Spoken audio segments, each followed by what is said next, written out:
नमस्कार, मैं हूं आलोक मेहता और इस समय सब राजनीति की बात कर रहे हैं, अफ़गानिस्तान की बात कर रहे हैं। उससे हट कर के मैं कुछ बातों की याद भी दिलाना चाहता हूं और कुछ नई बातें सामाजिक, सांस्कृतिक और जिसको अल्टीमेटली आप कह सकते हैं कि राजनीति से भी हो सकती है उसमें। क्योंकि हमेशा ही दिन-रात गोली, बमबारी उसकी जो चर्चा करना, अफ़गानिस्तान अपनी जगह उस पर हम दिन भर खबरों में चर्चा करते ही हैं। और इसीलिए मैं ध्यान दिलाना चाहता हूँ, शुक्रवार को ये सावन का महीना है, हमारे चैनल को, हमारे यूट्यूब चैनल को सारे देश में बड़ी संख्या में देखा जाता है।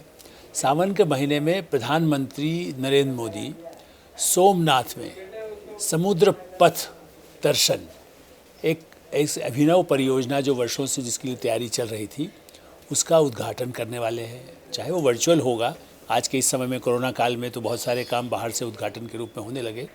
3 परियोजनाएं हैं और ऐसा ही नहीं कि सरकार की हो, वो सोमनाथ ट्रस्ट भी उसमें शामिल रहा है। और इस तरह की योजना, एक तरह का मंदिर, सोमनाथ का जो ऐतिहासिक महत्व है, रानी अहिल्याबाई ने भी जहाँ पर मंदिर बनाया था उसकी चर्चा भी यदि लोग आज भी उस तरह की याद करते हैं शिव जी के मंदिर को। और ठीक है, प्रधानमंत्री नरेंद्र मोदी खुद शिव भक्त हैं, सर्वव्यापी, सबको मालूम है, सबको जानकारी है सार्वजनिक रूप से भी। लेकिन उसके साथ साथ उसका एक पर्यटन का एक महत्व है, सोमनाथ जाने वाले लोग। और याद होगा आपको कि सोमनाथ से अयोध्या की यात्रा लाल कृष्ण आडवाणी जी ने जब की थी तो उसका भी एक तरह से कमान खुद नरेंद्र मोदी ने संभाली हुई थी। तो सोमनाथ के साथ उनकी राजनीतिक यात्रा भी हुई और इसलिए ये जो एक अपनी अभिनव योजना है जिसमें एक भित्तिचित्र सोमनाथ मंदिर के उस बने हुए होंगे और ऐसे जिनके जो पूरी शिव पुराण की कथाएं जो है वो उसमें चित्रित की गई है। और 47 करोड़ की इस योजना का एक तरह से पहले ये चरण इस हिस्से का है। इसी तरह से इसी मंदिर में ही प्रदर्शनी कक्ष, उसका भी लोकार्पण प्रधानमंत्री करने वाले हैं, जो उसमें किस तरह का पूरी कथाएं, उनके जो चित्र हैं, प्रदर्शनी है और ख़ास करके जो पुरातत्व की वहाँ पर मंदिर के पुराने अवशेष मिले हैं, सैकड़ों वर्ष जिसको कहना चाहिए कि हमेशा ही शिव का वहाँ एक स्थान मंदिर बनते रहे हैं, उसके जो अवशेष मिले पुरातत्ववेत्ताओं ने वो भी वहाँ पर हैं, उसकी झलक वहाँ देखने को मिलेगी। और एक पार्वती मंदिर, देखिए आपने शिव पार्वती के दर्शन वाले मंदिर तो देखे हैं, लेकिन पार्वती के मंदिर का भी लोकार्पण एक तरह से देश के लिए प्रधानमंत्री करने वाले हैं।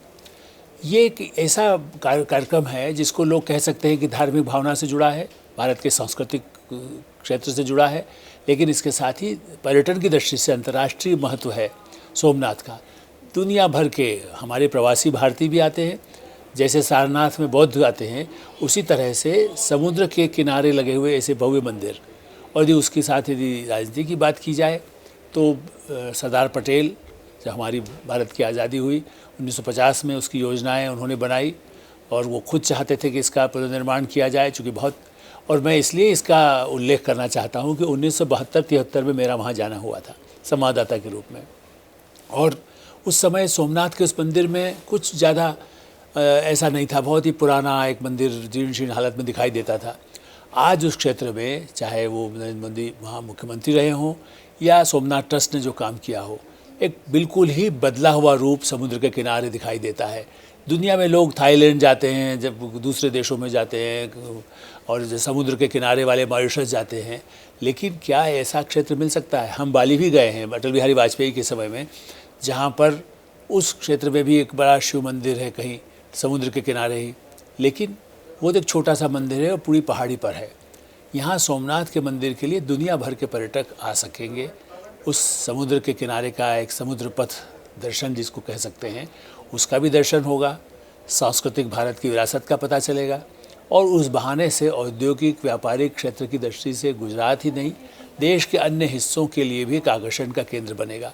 तो भारत ये चाहता है कि पर्यटन बढ़े, सांस्कृतिक विकास हो, सामाजिक लोगों का सौहार्द बने और दुनिया भर के लोग भारत के साथ जुड़े।